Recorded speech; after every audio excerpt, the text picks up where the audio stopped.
the story of Olaf's search for holiday traditions for Queen Elsa and Princess Anna. You can read along with me in your book. You will know it is time to turn the page when you hear this sound. Let's begin now.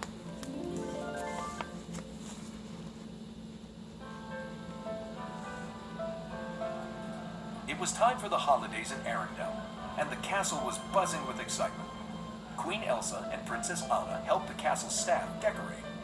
It was their first holiday since Elsa became queen, and the sisters were throwing a surprise party for the entire kingdom. Olaf couldn't wait for the celebrations to begin. He popped out of a cake. Surprise! Anna giggled.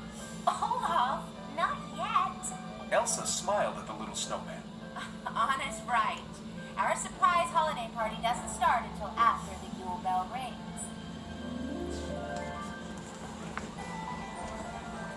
Soon, townspeople filled the courtyard. Kristoff and Sven wheeled in the giant Yule bell. As Anna and Elsa pulled the rope, the bell's joyful sound rang out across the kingdom. Elsa made the official announcement. Let the holidays begin! As the doors to the castle opened, Anna signaled to Olaf. Surprise! But instead of entering the holiday party, all the townspeople started to walk away. Anna rushed after them. Wait, hold on. Going so soon? The villagers politely explained that they were going home to enjoy their family traditions. Besides, they didn't want to intrude on Anna and Elsa's traditions.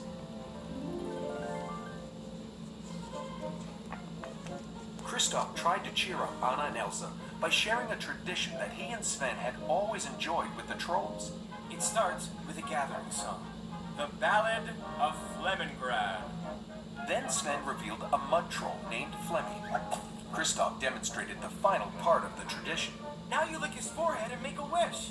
But Anna and Elsa weren't about to lick the troll. Kristoff shrugged.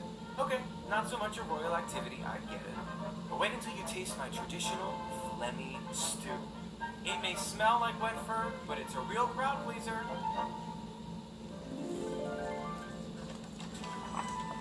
Anna and Elsa followed Olaf into the ballroom. He wanted to know about their favorite family tradition. But what is it? Tell me! But Elsa could only remember ringing the Yule bell. After the gates were closed, we were never together. I'm sorry, Anna. It's my fault we don't have a family tradition. Anna watched sadly as Elsa left the room. Olaf didn't like seeing Anna and Elsa so upset. Suddenly, Olaf had an idea. He went to the stable to find Sven. We'll go and find the best tradition Anna and Elsa have ever seen and bring it back to the castle. Are you with me? Together, the two friends hopped on Kristoff's sleigh to put Olaf's plan into motion. Let's go find their tradition! When they got to town, Olaf knocked on the first door he saw. Inside was a family who made candy canes together each year. They handed one to Olaf, and he replaced his carrot nose with it. Sugar rush. Olaf liked the family's tradition, but there were still many more to find. As Olaf and Sven continued from house to house, the little snowman learned all about the different things families did together for the holidays. He put something from every household onto the sleigh. Soon it was overflowing with wonderful traditions for Elsa and Anna.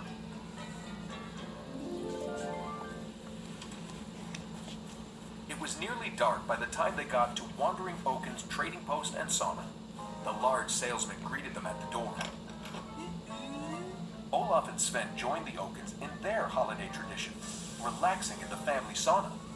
Oaken smiled at Olaf. Enjoying the Christmas fetes, Inquisitive Magic Snowman? Olaf nodded as he began to dissolve.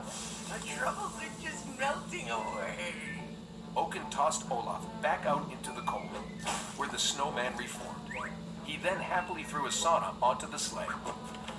Pleased with all the traditions they had found, Sven and Olaf headed back to the castle. As they made their way through the woods, a hot coal from the sauna tumbled out and fell into the pile of traditions. The whole sleigh caught fire. burning sleigh dragged Olaf and Sven down the mountainside. They were flung to opposite sides of a ravine as the sleigh flew over a cliff. It exploded in the snow below. All the traditions were gone, except one. Olaf triumphantly held up a fruitcake. These things are indestructible! The snowman told Sven he'd meet him back at the castle. He skipped into the dark woods. In the distance, Sven heard the howling of hungry wolves chasing Olaf. He raced back toward the castle to get help. Back at the castle, Elsa felt bad about walking away from Anna. She went to look for her sister. Elsa found Anna in the attic. What are you doing up here? Looking for traditions? Anna had been looking through her old trunk from her childhood. She wanted to know what was in Elsa's trunk. Elsa shrugged. Oh, mostly gloves. Anna laughed, thinking her sister was joking. But when she looked in Elsa's trunk, it was true. Oh. Elsa lifted a row of gloves and smiled slyly to herself as she spotted something. She reached into her trunk and pulled out a small wooden box with 2 tiny bells on it. She handed it to Anna. Anna was confused. What's that? Elsa smiled. Look inside. Anna opened the box and her face brightened. Meanwhile, Sven had arrived back at the castle. He burst into the stables and tried to tell Kristoff that Olaf was in danger, but Kristoff didn't understand. Anna and Elsa appeared in the doorway. They instantly knew what Sven was trying to say. Anna was shocked. Olaf's lost in the forest. Elsa gasped. And being chased by hungry wolves? Anna took charge. Ring the bell. Gather everyone.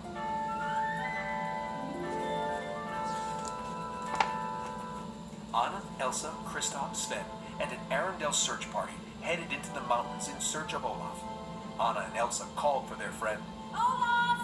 Olaf, where are you? Suddenly, the sisters heard a sad, familiar voice. He's not here.